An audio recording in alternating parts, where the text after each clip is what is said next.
Hey guys, welcome back to my channel drama series. Part 6 तक की story आपको पिछले वीडियो में बता चुकी हूँ, जिसका लिंक आपको मेरे वीडियो सेक्शन में मिल जाएगा। और अगर आपने मेरे चैनल को सब्सक्राइब नहीं किया है तो जल्दी से मेरे चैनल को सब्सक्राइब कीजिए, ताकि आपको ऐसे ही रोमांटिक ड्रामास देखने को मिल सके। पिछले एपिसोड में हमने देखा था कि कांग इन सियो को बीच सड़क पर ही छोड़कर वहाँ से चला जाता है। इन सियो ये सब देखकर तो पूरी तरह शॉक्ड हो जाती है और बेचारी को समझ में नहीं आता कि आखिरकार उसने ऐसी क्या गलती कर दी जो कांग नाराज होकर वहाँ से चला गया। आगे इन सियो दर दर की ठोकर खाकर एक जगह पर जाकर बैठ जाती है और खूब रोती है।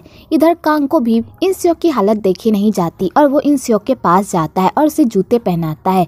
तो इन सियो कहती है, तुम मुझे इस तरह छोड़कर कहाँ चले गए थे? तो कांग कहता है, मैं तुम्हारे लिए जूते लाने गया था। और कांग बात को पलट देता है। तो इन सियो कहती है, आइंदा से मुझे कभी भी इस तरह छोड़कर मत जाना। तुम्हें पता है मैं कितनी परेशान हो गई थी और मेरे दिल में बुरे बुरे ख्याल आ रहे थे, इसलिए प्लीज ऐसा कभी भी मत करना। तो कांग कहता है, ठीक है, मैं ऐसा तुम्हारे साथ कभी भी नहीं करूँगा। आगे कांग इन सियो को अपने साथ होटल लेकर जाता है। इधर देहू अपनी इज्जत बचाने के लिए सबको ये झूठ बोल देता है इन सियो का किडनैप हो गया है, और उसका किडनैप किसी और ने नहीं बल्कि उसके ही बॉडीगार्ड ने किया है। इधर कांग बहुत ही ड्रिंक करता है और अपने भाई के दर्द को याद करता है कि इन सियो की वजह से उसके भाई को क्या क्या सहना पड़ा था। और कांग इसी नशे की हालत में इन सियो के पास जाता है, क्योंकि कांग को लगता है कि अगर वो इन सियो के साथ एक रात बिता लेगा और उसके बाद उसे छोड़ देगा तो इन सियो को भी वही दर्द महसूस होगा जो उसके भाई को हुआ था। और कांग इन सियो के साथ रात बिताने के लिए जाता है और उसके शर्ट का बटन खोलने लगता है, पर वो ये काम नहीं कर पाता क्योंकि उसे इन सियो की सारी बातें याद आने लगती है कि इन सियो ने उसे किस तरह ट्रीट किया था और वो उससे कितना प्यार करती है। और कांग ये सब नहीं कर पाता और वो बिना कुछ किए वहाँ से चला जाता है। तो इन सियो भी कांग के पीछे जाती है कि तभी वहाँ पर कुछ पुलिस ऑफिसर आ जाते हैं और वो कांग को अरेस्ट कर लेते हैं इन सियो की किडनैपिंग की वजह से। तो इन सियो जब ये सब देखती है तो वो कांग को छुड़ाने के लिए जाती है और पुलिस को बताने के लिए जा ही रही होती है कि कांग ने उसे किडनैप नहीं किया है कि तभी वहाँ पर देहू आ जाता है और उसका मुंह बंद कर देता है और उसे कुछ भी बताने नहीं देता। तो कांग ये सब देखकर स्माइल करता है और देहू को बहुत ही गुस्सा आता है। आगे देहू इन सियो को रूम में बंद कर देता है। तो इन सियो को रूम का दरवाजा खटखटाती रहती है और कहती है कि कांग ने उसके किडनैप नहीं किया, वो कांग से प्यार करती है और वो अपनी मर्जी से कांग के साथ गई थी, पर कोई भी उसकी बात नहीं सुनता। आगे कुछ देर बाद देहू आता है तो इन सियो की फैमिली बताती है कि इन सियो कुछ भी खा पी नहीं रही है, तभी से वो दरवाजा खटखटा रही है।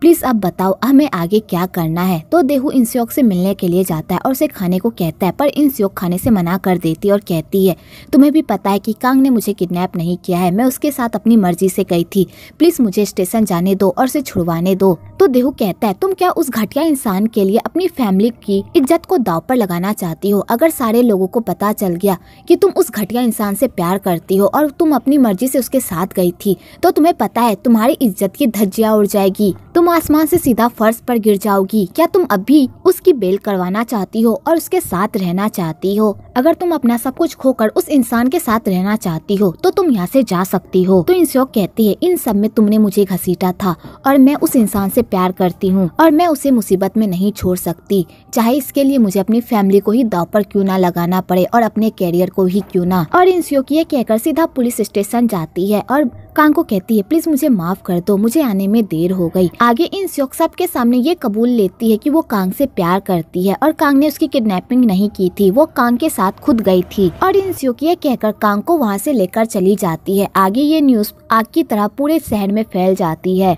जिससे इन सियो की इज्जत की धज्जियां उड़ जाती है। सारे लोग उससे अपना कॉन्ट्रैक्ट कैंसिल करवा लेते हैं और बेचारी आसमान से सीधा जमीन पर आकर गिर जाती है और उसका सब कुछ बर्बाद हो जाता है। और इन सब में देहू भी इन सियो का साथ नहीं देता बल्कि उसके खिलाफ ही खड़ा हुआ होता है। तो इन सियो की फैमिली ये सब देखकर तो पूरी तरह टेंशन में आ जाती है और उन्हें समझ में नहीं आता कि आखिरकार उनकी बेटी को क्या हो गया, वो इस तरह की हरकत क्यों कर रही है। दूसरी तरफ कांग भी ये सारी न्यूज देख लेता है कि इन सियो की इज्जत अब पूरी तरह मिट्टी में मिल गई है। आगे कांग इन सियो से उसके पहले प्यार मिनगू के बारे में पूछता है। तो इन सियो जैसे ही मिनगू का नाम सुनती है तो वो कहती है, मैं इस बारे में कोई बात नहीं करना चाहती, मैं उसके बारे में भूल गई हूँ, अब मैं उसे याद नहीं करना चाहती।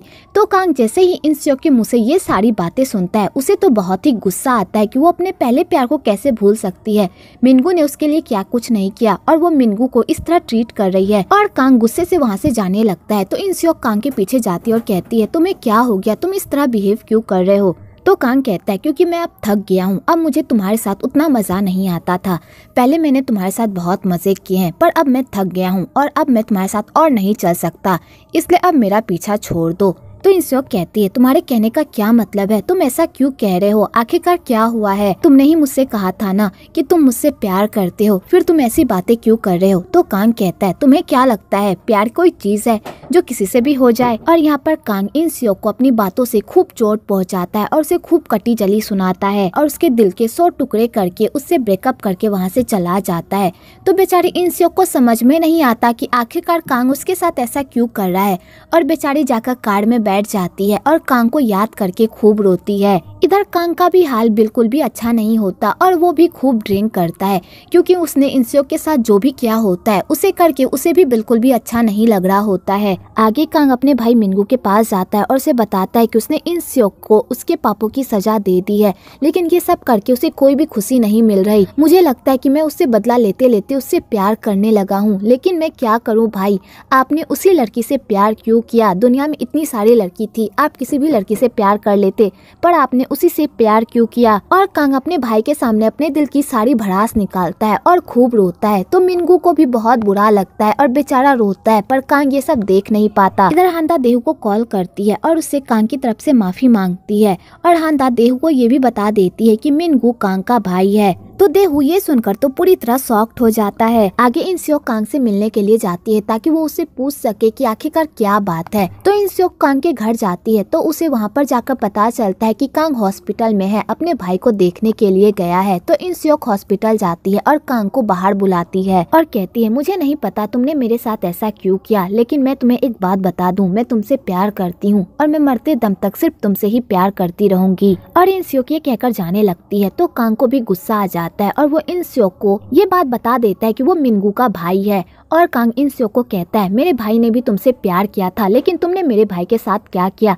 तुमने उसका इस्तेमाल करके उसे मरने के लिए छोड़ दिया। तुम बहुत प्यार की बातें करती हो, लेकिन तुमने मेरे भाई के साथ क्या किया? मेरे भाई ने तुमसे प्यार किया, तुम्हारी केयर की, लेकिन तुमने उनके साथ धोखा किया, वो भी किस लिए? क्योंकि वो गरीब थे। तुम जैसी औरत तो प्यार करने के लायक भी नहीं हो। मैंने तुम्हारे साथ इसलिए किया ताकि मैं तुम्हें वही दर्द से गुजार सकूं जिस दर्द से मेरा भाई गुजरा था, इसलिए आइंदा से मेरे सामने मत आना। और कांग इंस्योक पर अपनी सारी भड़ास निकालकर अपने भाई के पास जाता है। इधर मिनगू भी ये सारी बातें सुन लेता है और बेचारा खूब रोता है अंदर ही अंदर। इधर इंस्योक को समझ में नहीं आता कि आखिरकार उसने ऐसा क्या किया। उसने तो सबसे सिर्फ प्यार ही किया था, उसने कभी भी किसी से धोखा नहीं किया और ना ही कोई फरेब किया, फिर भगवान ने उसने इतनी बड़ी सजा क्यों दी? इधर हांदा भी उन दोनों की सारी बातें सुन लेती है। तो हांदा इंस्योक को साइड में ले जाकर कहती है मिनगू ने वो पैसे नहीं मांगे थे, मैंने जानबूझकर तुम्हें ब्लैकमेल करके वो पैसे मांगे थे ताकि मैं मिनगू का हॉस्पिटल बिल पे कर सकूं।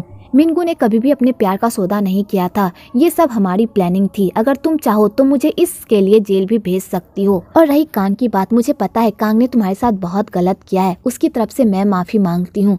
प्लीज मेरे कांग को माफ कर दो और हमारी लाइफ से चली जाओ। और हांदा इंस्योक से अपनी गलती की माफी मांगती है और कांग की भी गलती की।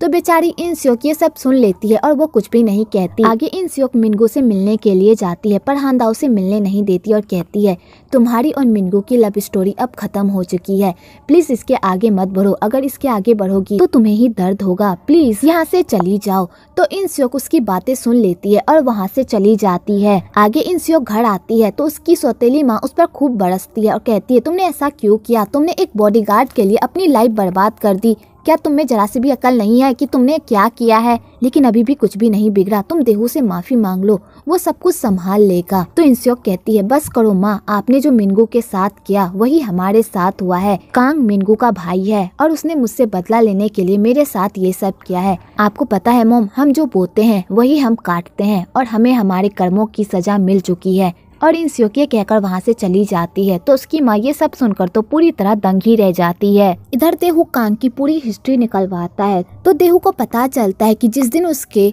और इंस्योक के सगाई की अनाउंसमेंट हुई थी उसी दिन देहू ने छत पर से गिरकर अपनी जान देने की कोशिश की थी। तो देहू ये सब सुनकर पूरी तरह शॉक्ड हो जाता है और उसे लगता है इंस्योक और मिनगू की बर्बादी में कहीं ना कहीं उसका भी हाथ है। आगे इंस्योक की भी गलतफहमी दूर हो जाती है कि मिनगू ने कभी भी उसे चीट नहीं किया और ना ही उसे कभी धोखा दिया। तो इंस्योक मिनगू को कॉल करती है और उसे वॉइस मैसेज छोड़ती है और कहती है प्लीज मुझे माफ कर दो मिनगू, मैंने तुम्हें गलत समझा। मुझे पता था मेरा प्यार इतना भी कच्चा नहीं है जो पैसों की वजह से पूरी तरह दब जाए। प्लीज मुझे माफ कर, मेरी एक गलतफहमी की वजह से मैंने तुम्हें कितना गलत समझा, प्लीज मुझे माफ कर दो। इधर कांग को बहुत ही गुस्सा आ रहा होता है अपने आप पर कि उसने इंस्योक के साथ इतना बुरा किया और वो इंस्योक की सारी बातें याद कर रहा होता है कि तभी उसे ये याद आता है कि इंस्योक ने उसे बताया था कि मिनगू ने पैसों के लिए उसके प्यार का सौदा किया था। तो कांग के दिमाग में ये बात थोड़ी खटकती है और वो सीधा हांदा के पास जाता है और कहता है तुमने कहा था ना कि मिनगू के अकाउंट में ढेर सारे पैसे हैं, मुझे उसके अकाउंट का स्टेटमेंट देखना है। यहाँ पर हांदा का झूठ पकड़ा जाता है और हांदा को कांग को पूरी सच्चाई बतानी पड़ती है और हांदा कांग को बता देती है कि उसने इंस्योक को ब्लैकमेल किया था और उससे पैसे अठे थे ताकि वो मिनगू के हॉस्पिटल बिल को पे कर सके। तो कांग जैसे ये सब सुनता है उसके तो होश ही उड़ जाते हैं और फाइनली उसे रियलाइज होता है कि इंस्योक मिनगू के बारे में बात क्यों नहीं करना चाहती थी, क्योंकि मिनगू ने उसके प्यार का सौदा किया था जिस वजह से मिनगू के बारे में इंस्योक बात करना नहीं चाहती थी। तो कांग को हांदा पर बहुत ही गुस्सा आता है। तो हांदा कहती है तुम्हें मुझ पर गुस्सा आ रहा है, अगर तुम मुझे मारना चाहते हो तो मार सकते हो, लेकिन मैंने ये सब मिनगू की वजह से किया। अगर मैं ये सब नहीं करती तो तुम वही गलत काम करते और गैंगस्टर के साथ मारपीट करते, मैं ये नहीं चाहती थी। तो कांग को फिर भी हांदा पर बहुत गुस्सा आ जाता है कि तभी वहाँ पर बंटी आ जाता है और कहता है इन सब में मेरा भी हाथ है, प्लीज हांदा पर गुस्सा मत करो, हांदा ने ऐसा कुछ भी नहीं किया, हमने जो भी किया वो सिर्फ तुम्हारे लिए किया ताकि हम तुम्हारा बोझ कम कर सके, प्लीज हमें माफ कर दो, हमसे गलती हो गई। तो कांग ये सब सुन लेता है और चुपचाप वहाँ से चला जाता है। आगे कांग मिनगू के घर जाता है तो वहाँ पर उसकी नजर मिनगू के मोबाइल पर पड़ती है। तो कांग मिनगू के मोबाइल को ओपन करने की कोशिश करता है पर उसमें पासवर्ड की जरूरत होती। तो कांग बहुत सारे पासवर्ड को ट्राई मारता है पर उसमें से कोई भी पासवर्ड मिनगू के फोन को ओपन नहीं कर पाती कि तभी कांग की नजर कैलेंडर पर पड़ती है जहाँ पर उसका बर्थ डेट लिखा हुआ होता है। तो कांग अपना बर्थ डेट डालता है तो उसका फोन ओपन हो जाता है। तो मिनगू का फोन जैसे ही ओपन होता है तो उसमें ढेर सारे इंस्योक के ही वॉइस मैसेज होते हैं। तो कांग इंस्योक के सारे मैसेज को ध्यान से सुनता है और फाइनली कांग को पता चलता है कि इंस्योक ने मिनगू को धोखा नहीं दिया था। इंस्योक मिनगू से प्यार करती थी और वो हमेशा मिनगू का इंतजार करती थी। वो उसे ढेर सारे वॉइस मैसेज भेजती थी ताकि मिनगू उसके पास वापस आ जाए, पर मिनगू ही उसके पास वापस नहीं जाना चाहता था क्योंकि मिनगू डरता था कि अगर वो इंस्योक की लाइफ में वापस चला गया तो इंस्योक को बहुत सारी प्रॉब्लम का सामना करना पड़ सकता है। तो कांग को जैसे ही पता चलता है कि इंस्योक की इन सब में कोई गलती नहीं थी, उसने जानबूझकर इंस्योक की लाइफ बर्बाद की, उसकी फीलिंग्स के साथ खेला, तो कांग को बहुत ही बड़ा झटका लगता है और वो खूब रोता है अपनी इस बेवकूफी पर। इधर इंस्योक पूरी तरह टूट जाती है क्योंकि उसे 2 बार प्यार से धोखा मिला होता है। उसने तो पूरे दिल से उन लोगों से प्यार किया था पर उन लोगों ने उसका इस्तेमाल किया। आगे जब कांग को पता चलता है कि इंस्योक मिसिंग है तो वो हर जगह इंस्योक को ढूंढता है क्योंकि उसे डर लगने लगता है कि अगर इंस्योक ने इन सब की वजह से अपने आप को कुछ कर लिया तो वो अपने आप को कभी भी माफ नहीं कर पाएगा। इधर इंस्योक उसी जगह पर जाती है जहाँ पर उसने कांग के साथ अच्छा टाइम स्पेंड किया था और वहाँ पर कांग की यादों को महसूस करके वो छत पर जाकर खड़ी हो जाती है और वहाँ से कूदने की प्लानिंग करती है।